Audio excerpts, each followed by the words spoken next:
Salut à tous, aujourd'hui on analyse les portefeuilles des plus grands investisseurs, les achats et les ventes, et il y a eu pas mal de mouvements, notamment ce dernier trimestre. Donc on va regarder déjà dans un premier temps Bill Ackman, ensuite on analysera le portefeuille de Terry Smith, Seth Klarman, et puis pour terminer on verra Warren Buffett qui a fait aussi pas mal de mouvements. Et donc ici on va se concentrer dans cette vidéo sur le quatrième trimestre de l'année 2024 qui est sorti notamment il y a quelques jours, on a eu les déclarations, et évidemment il y a pas mal de mouvements et ça peut donner quelques indications sur l'économie notamment en ce moment.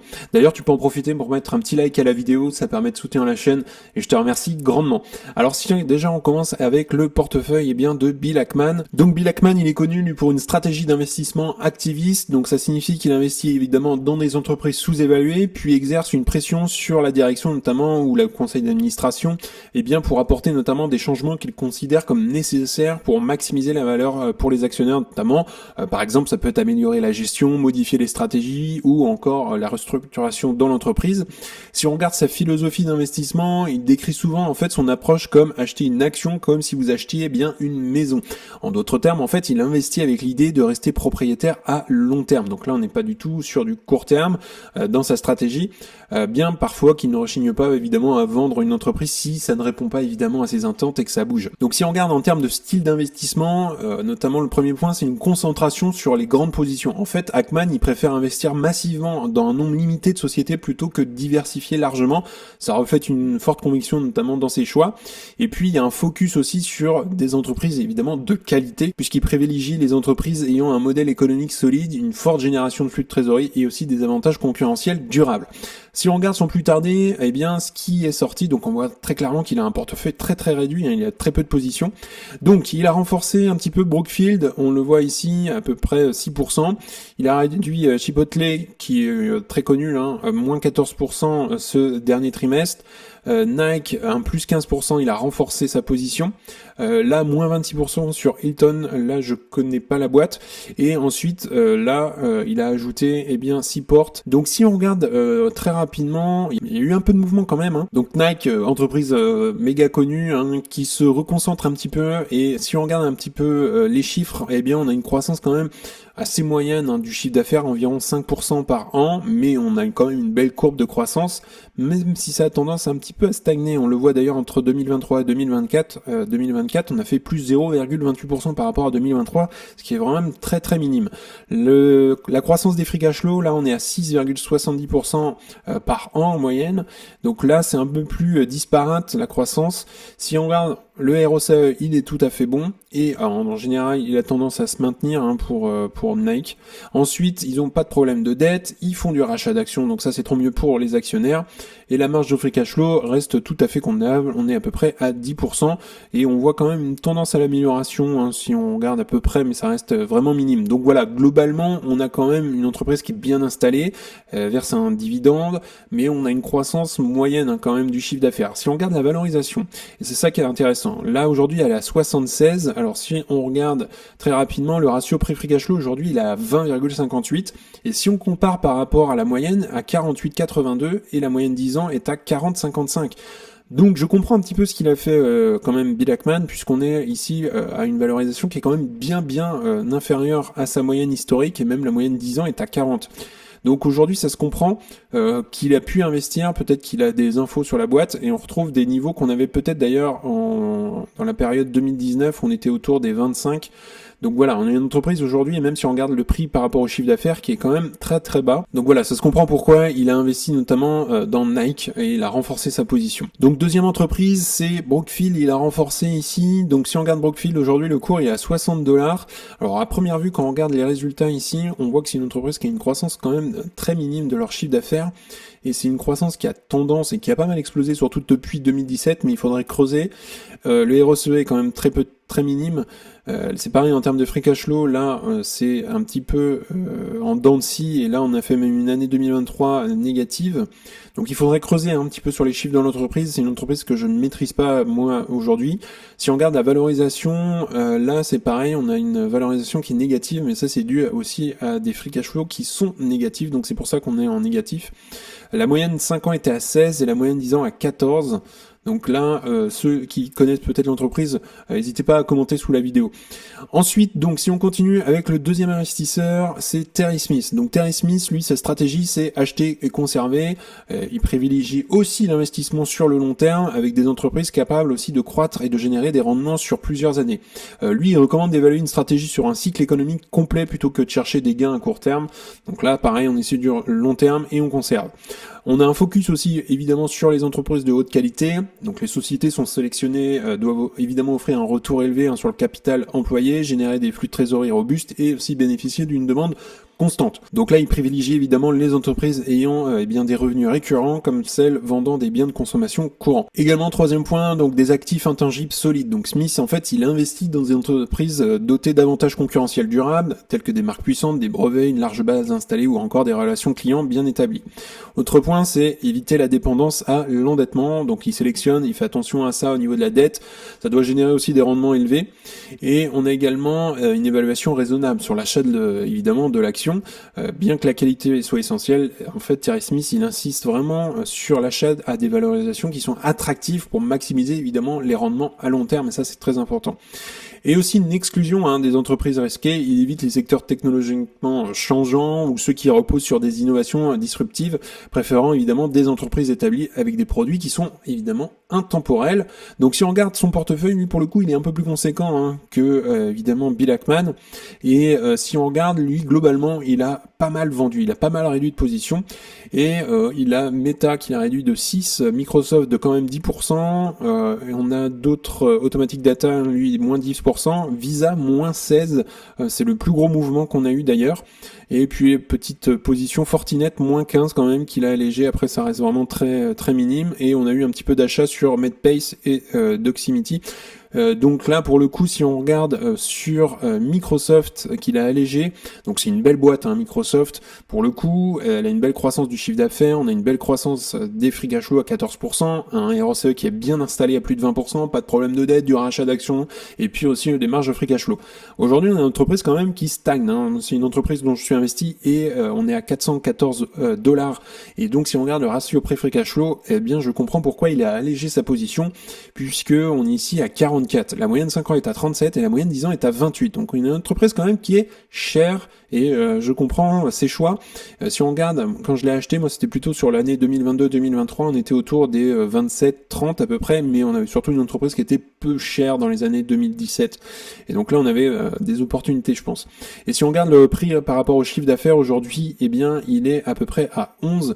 Donc on a eu un prix par rapport au chiffre d'affaires qui reste quand même assez élevé par rapport à l'historique. On était quand même plutôt autour de 8 d'ailleurs en 2023, et si on regarde pareil sur la période 2017-2018, on était plutôt autour de 5. Donc aujourd'hui, je comprends son choix d'alléger un petit peu Microsoft. Deuxième entreprise aussi qu'il a fortement allégé, c'est la plus grosse position, c'est Visa. Alors Visa, c'est pareil, c'est une entreprise qui a pas mal performé ces derniers temps, puisqu'on est à 355 $ l'action, et on a une belle croissance quand même du chiffre d'affaires et du free cash flow qui sont autour de 9 à 10% par an, un ROCE qui est super bien installé, on n'a pas de problème de dette, un rachat d'actions, et on a une énorme marge du free cash flow, c'est absolument incroyable, 55%. Alors, si on regarde la valorisation, effectivement, on a une entreprise aujourd'hui qui est quand même bien montée, on a un ratio à 34, un ratio prix-free cash flow. La moyenne 5 ans est à 27, la moyenne 10 ans est à 29. Alors, c'est pas énorme la différence, mais si on regarde le cours quand même, il est fortement monté depuis, je dirais, à peu près 6 mois. On était à peu près, d'ailleurs, en août, je crois, 2024, autour des 250 $ l'action, et aujourd'hui, on est à 355 $. Donc elle a bien performé. Et si on regarde d'ailleurs sa moyenne à peu près, donc on est à 34, et il y a quelques trimestres d'ailleurs, le Q3 2024, on était autour des 22. Donc je comprends aussi son envie d'alléger un petit peu Visa. Ça peut paraître tout à fait acceptable de prendre des profits comme ça quand on a des valorisations qui peuvent paraître excessives. Donc ça c'est pour Terry Smith. Si on regarde ensuite, troisième investisseur, c'est Seth Klarman. Donc lui, c'est un investisseur qui s'inspire fortement des enseignements de Benjamin Graham. Il cherche des actifs qui se négocient à un prix plutôt inférieur à la valeur intrinsèque, offrant évidemment une marge de sécurité. En cas d'incertitude, j'en parle souvent, ça, d'avoir une marge de sécurité. Deuxième point, c'est patience et discipline, puisque Klarman, en fait, il est connu pour conserver une part importante de liquidité, souvent 30 à 50% de son portefeuille, ce qui est quand même pas mal, lorsqu'il estime que les opportunités sur le marché sont limitées. Donc il privilégie une approche prudente intelligente en évitant les investissements risqués et bien sûr surévalués. Donc des investissements surtout non conventionnels, en fait il investit souvent dans des actifs dépréciés comme des entreprises en difficulté ou encore des titres obligataires en défaut qu'il juge plutôt mal valorisés. Et par exemple il a tiré parti des turbulences de la crise financière lui en 2008, il y a eu pas mal aussi, il y a eu Warren Buffett en achetant évidemment des dettes aussi en détresse ou encore des actions qui étaient ignorées des marchés, et c'est vraiment dans ces moments-là qu'on a les meilleures opportunités, c'est ce qui fait vraiment la différence lorsqu'on a des cracks sur le long terme. Autre point, c'est la diversification et la gestion du risque, puisque Clarman, en fait, il accorde une importance à la gestion du risque, contrairement à de nombreux investisseurs, eux, qui se concentrent plutôt sur le rendement, et bien il évalue les risques liés à chaque opportunité. Et on a encore ici, c'est le troisième investisseur qu'on voit, mais c'est pareil, c'est dans la même philosophie que la chaîne et ce que j'adopte, c'est une vision long terme. Il n'est pas préoccupé par les fluctuations à court terme du marché, il préfère des stratégies d'investissement qui prennent du temps pour se matérialiser. Si on regarde donc son portefeuille, donc le Q4 2024 ici, eh bien on voit qu'il y a eu quand même un petit peu de mouvement, il est plus petit que celui de Terry Smith, et on voit que le plus gros achat c'est les restaurants Brands, notamment qui détiennent Burger King en termes de marque, et puis on a eu un petit peu d'achat Wesco ici, plus 14%, et on a eu quand même un moins 27%, une réduction ici sur Liberty Global, également aussi Solventum, que je ne connais pas, ici on a eu un petit peu d'achat, Humana, Sunrise. Si on regarde un petit peu ce qu'il a acheté et vendu, alors Liberty, il a pas mal allégé sa position. Alors en termes de chiffre d'affaires, de la croissance du chiffre d'affaires, là c'est un petit peu le désespoir, puisque on a une baisse chaque année du chiffre d'affaires, donc là il faudrait creuser pourquoi. Également si on regarde, eh bien la croissance du free cash flow c'est pareil, elle est moins 16% en moyenne, c'est pareil, on a une réduction ces dernières années, donc là il faudrait creuser. Le ROCE il est à 4% et il a tendance à se réduire ces dernières années. Ils n'ont pas de problème de dette, ils font quand même du rachat d'actions. Avec quoi, ça il faudrait creuser, parce qu'avec un free cash flow qui a tendance à se réduire, ça se pose question. Et puis la marge de free cash flow est à 21%. Mais bon, là pour le coup, il faudrait un petit peu plus creuser sur l'entreprise que je ne maîtrise pas aujourd'hui. La valorisation, aujourd'hui, ratio prix-free cash flow est à 3, la moyenne 50 est à 3,72, la moyenne 10 ans à 3,62, donc on est plutôt dans les cordes. Mais quand on voit un petit peu l'évolution du chiffre d'affaires, et même l'évolution du free cash flow, je comprends aussi pourquoi il vient réduire sa position. Et puis on a aussi les restaurants Brands, dont j'en parlais tout à l'heure, avec la marque qui détiennent aussi, qui est Burger King. Eh bien il a pas mal renforcé cette position. Donc ici on voit très clairement une belle croissance du chiffre d'affaires. C'est pareil sur les free cash flow quand même, ça reste plutôt la modérée, mais on a une croissance du chiffre d'affaires qui tend à augmenter un petit peu, plus 19% d'ailleurs qu'on a fait par rapport à 2023, avec l'année 2024, un ROCE qui est à 6% sur une moyenne 5 ans, mais qui a tendance à se réduire ces dernières années, donc à surveiller. Pas de problème de dette, ils font du rachat d'actions, et on a une marge quand même du free cash flow à peu près à 20%, même si la marge free cash flow tend à se réduire ces dernières années. Si on regarde la valorisation, donc c'est une entreprise qui cote à 63 $, et si on regarde la valorisation, le ratio prix free cash flow, on est à 15, la moyenne 5 ans est à 17, et la moyenne 10 ans est à 14, donc on est à peu près dans les clous globalement. Donc aujourd'hui, après, il faudrait faire une recherche sur le business et évidemment le juste prix à payer pour cette entreprise, mais je vois pas de signe alarmant comme ça. Après, c'est pas une entreprise avec une grosse croissance évidemment du chiffre d'affaires. Donc ça, c'était pour le portefeuille de Seth Klarman. Et si on continue avec l'un des plus grands, forcément c'est Warren Buffett. Donc lui, sa philosophie d'investissement c'est basée sur la valeur, inspiré aussi par son mentor comme celui qu'on a vu juste avant, Benjamin Graham. Il applique évidemment les principes de l'investissement axé sur la valeur, acheter des entreprises sous-évaluées. Il recherche vraiment des actions dont le prix de marché est inférieur en fait tout simplement à la valeur intrinsèque, avec aussi une marge de sécurité. Il s'assure qu'une entreprise dispose d'une solide marge de manœuvre financière évidemment pour éviter les risques. Et puis on est aussi sur de l'investissement à long terme. Buffett il adopte vraiment une approche acheter, conserver, comme ce qu'on a pu voir avant. Il investit dans des entreprises avec l'intention de les conserver indéfiniment, préférant celles ayant un modèle économique bien solide et durable. Troisième point, c'est un focus évidemment sur les entreprises de qualité.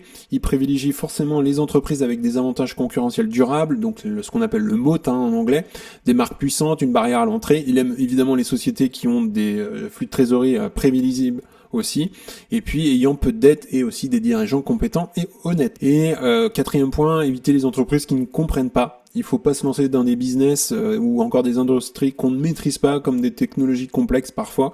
Et cette discipline l'a souvent aussi protégé des bulles spéculatives, bien qu'il y ait parfois aussi raté des opportunités dans des secteurs à forte croissance. Et puis pour terminer, investir évidemment dans l'économie réelle. Au lieu de spéculer dans des mouvements de marché, Buffett, il investit dans des entreprises qui produisent des biens et des services utiles avec un modèle économique simple et stable. On l'a vu avec Coca-Cola, il l'a depuis des dizaines d'années, marque forte, produit intemporel. Apple, une entreprise qui combine innovation et fidélité client, il a quand même énormément réduit sa position puisque c'était à plus de 50% à un moment donné. Et puis Bank of America, American Express, qui sont des institutions financières bien gérées. Donc son portefeuille, si on le regarde aujourd'hui, il a pas mal réduit, et ça, faut regarder ça, les financières. Bank of America, moins 14%. On a également Capital One, Citigroup, moins 73% quand même sur Citigroup. Et on a on a eu New Holding, qui est une entreprise aussi dans la banque basée au Brésil. Donc là, moins 53%. Et puis on a eu un petit peu d'achat ici, Paul à plus 48. Ensuite on a eu Domino's Pizza qui l'a pas mal renforcé, qu'il avait acheté d'ailleurs avant, plus 86%. Alors d'ailleurs on va creuser un petit peu sur l'entreprise. Donc Domino's Pizza, c'est une entreprise aujourd'hui qui cote à 475 $. On a une croissance annuelle du chiffre d'affaires de 5% par an. Donc ça reste une petite croissance globalement. Ces dernières années, elle a tendance un petit peu à stagner quand même. Les free cash flow plus 12% en moyenne par an. On a eu un creux en 2022, mais ça c'était exceptionnel. Donc le RSE il est à 44%, et globalement c'est une entreprise qui a un RSE qui se maintient au-dessus des 40, on le voit ici. Ensuite, là pour le coup ils ont un problème de dette. Il faudrait 10 ans pour rembourser leur dette par rapport au free cash flow. Donc là il faudrait creuser pourquoi. Sur la dette. Ensuite, on a du rachat d'actions, moins 18% ces 5 dernières années, donc ça c'est vraiment très très bien. Et puis la marge de free cash flow qui est à 11%, donc ça c'est pareil, c'est validé, c'est une très bonne entreprise. Et puis surtout qu'ils améliorent leur marge free cash flow. Donc ça c'est pour Domino's Pizza. Et si on regarde la valorisation, aujourd'hui on a un ratio prix free cash flow à 32, une moyenne 5 ans à 31 et une moyenne 10 ans à 32. Donc globalement aujourd'hui on n'a pas une entreprise qui est extrêmement surévaluée puisqu'elle est plutôt dans sa moyenne. Pour le coup, par contre, en 2013-11, on a une entreprise qui était bien moins chère, mais il y a eu peut-être entre-temps de l'ajustement sur le business. Donc là, évidemment, il faudrait creuser sur le business, et c'est pas une entreprise non plus hyper sous-évaluée, c'est pas vraiment non plus une affaire en or actuellement. Donc ça, c'est pour les mouvements qu'on a eu sur le portefeuille de Warren Buffett. On a eu quand même pas mal de ventes et peu d'achats, peu de gros achats non plus. Donc, qu'est-ce qu'on en tire aujourd'hui? Globalement, le fait que les investisseurs réduisent quand même leur position, on a vu qu'il y a pas mal de ventes quand même, en même temps peut être quand même un signal assez fort. Leur point commun, c'est qu'ils sont quand même prudents en ce moment, on n'a pas énormément d'achats, ils vendent rarement sur un coup de tête aussi. Donc s'ils vendent massivement, ça pourrait peut-être signifier qu'ils voient des risques économiques, aussi une surévaluation du marché ou un manque d'opportunités attractives, et aussi s'ils réinvestissent ailleurs, ça pourrait aussi indiquer que les secteurs ou entreprises qui considèrent comme prometteuses ces entreprises.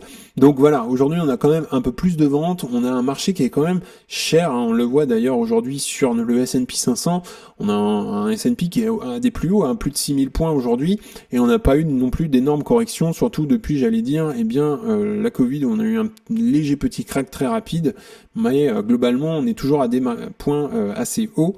Et si on regarde, c'est pareil pour le Nasdaq, on a eu une année 2022 qui était en baisse, mais ça c'était une correction minime, mais on est toujours à des plus hauts, et aujourd'hui on est à plus de 22 000 points pour le Nasdaq, donc on a des marchés qui sont aujourd'hui vraiment très très hauts. Également, si tu souhaites accéder à You Can Invest App, c'est le premier lien en description, et si tu souhaites nous rejoindre, tu auras accès dans ton espace membre à ma watchlist avec les objectifs de prix, les best stocks avec les meilleures actions à détenir dans ton portefeuille, un discothèque de cash flow évidemment pour estimer le juste prix à payer pour une action, tu auras accès à une communauté privée d'investisseurs, et le gros plus en fait ce sont les appels vidéo avec moi-même pour t'accompagner tout simplement dans ta stratégie, faire grossir ton patrimoine, analyser des actions ensemble, ton portefeuille et parler bourse de manière générale.